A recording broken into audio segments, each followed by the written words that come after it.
transformative power in embracing solitude in a world of constant noise and distractions. Let's explore profound lessons from three influential figures: David Goggins, Joe Rogan, and Jordan Peterson. Get ready to unlock the secrets of solitude and harness its potential to cultivate personal growth and resilience. In today's world, finding solitude's more difficult than ever. We're constantly bombarded with noise and stimulation, from our phones to our TVs to social media feeds. It's no wonder that so many people feel overwhelmed and stressed out. But what if solitude isn't something to be avoided? What if it can be beneficial for our mental and physical health?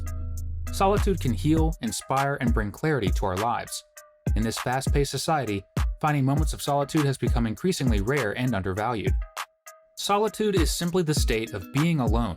It can be experienced in various settings, from being in a quiet room to hiking in the wilderness. So what are the benefits of solitude? Well, for starters, it can help us to de-stress.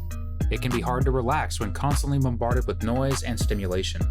Solitude allows us to clear our heads and come down from everyday life's constant hustle and bustle. Improve our focus and concentration.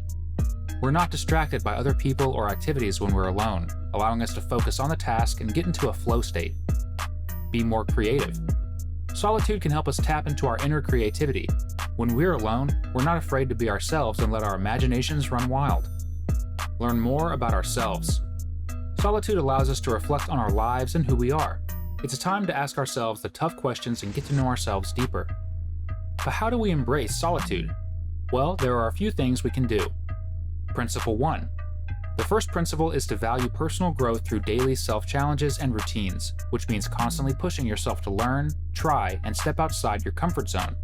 It also means creating a daily routine that helps you stay on track and achieve your goals. What are some ways you can challenge yourself daily? Principle 2. Embrace solitude and disconnect to build commitment and motivation. The second principle is to embrace solitude and disconnect to build commitment and motivation, which means taking time each day to be alone with your thoughts and focus on your goals. It also means disconnecting from distracting technologies like your phone and computer so that you can be fully present in the moment. What are some ways you can disconnect from distracting technologies? Principle 3.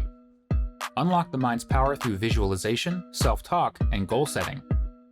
The third principle is to unlock the mind's power through visualization, self-talk, and goal setting, which means using your imagination to create a vivid picture of your desired future. It also means talking to yourself positively and encouragingly and setting specific, measurable goals to track your progress. What are some specific goals you can set for yourself? Principle 4. See failure as an avenue for personal growth and inspiration for success. The fourth principle is to see failure as an avenue for personal growth and inspiration for success, which means not letting setbacks discourage you, but instead learning from them and using them as motivation to keep going.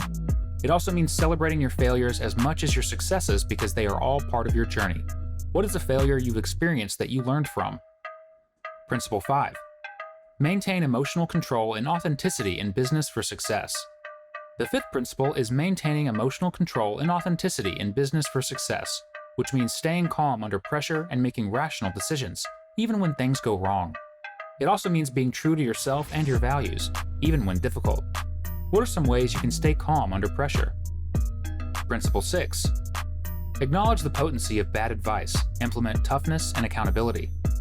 The sixth principle is to acknowledge the potency of bad advice and implement toughness and accountability, which means being willing to listen to advice even if it's not what you want to hear.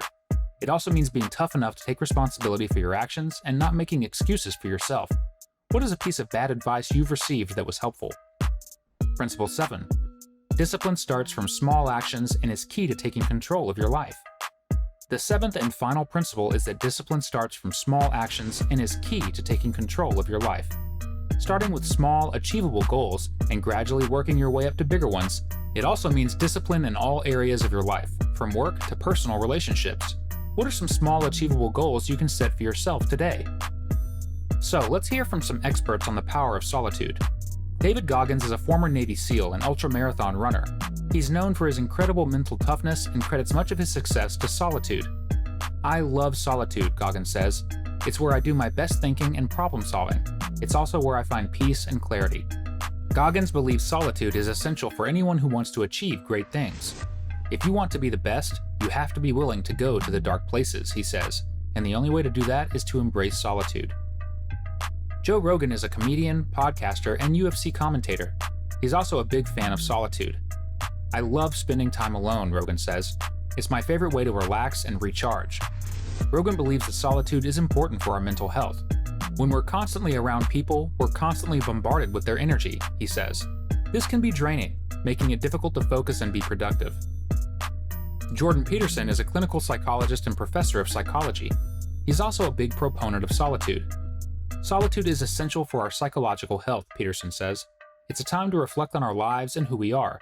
It's also a time to connect with our inner selves." Peterson believes that solitude can help us to become more self-aware and to develop our unique sense of identity. So now that you know why solitude is important, how can you make the most of your solitude time? Here are a few tips. Set aside time each day for solitude. Even if it's just for 30 minutes, carving out some time to be alone can make a big difference. Find activities you enjoy alone, such as reading, writing, walking, or simply sitting in silence. Find something that allows you to relax and be present in the moment. Use your solitude time to reflect on your thoughts and feelings. Ask yourself questions about your life, your goals, and your values. What are you grateful for? What are you struggling with? What do you want to change? Use your solitude time to be creative. Let your thoughts flow freely and see what comes up. You might be surprised at what you're capable of. Don't be afraid to be alone. Solitude can be scary, but also an opportunity to grow and learn. Of course, there are also some challenges associated with solitude.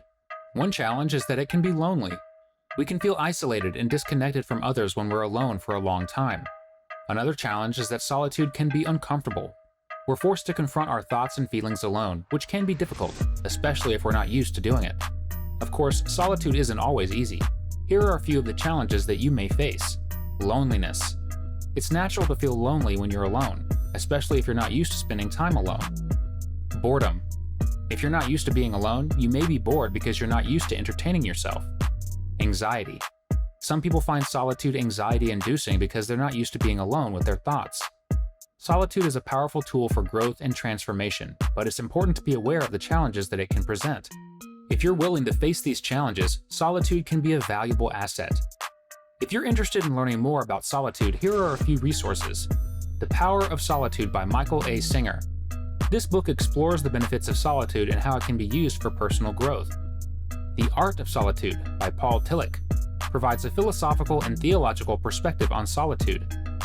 Solitude, A Return to the Self by Anthony Storr explores solitude's psychological benefits. I encourage you to check out these books, and if you have any questions, please feel free to comment. So there you have it.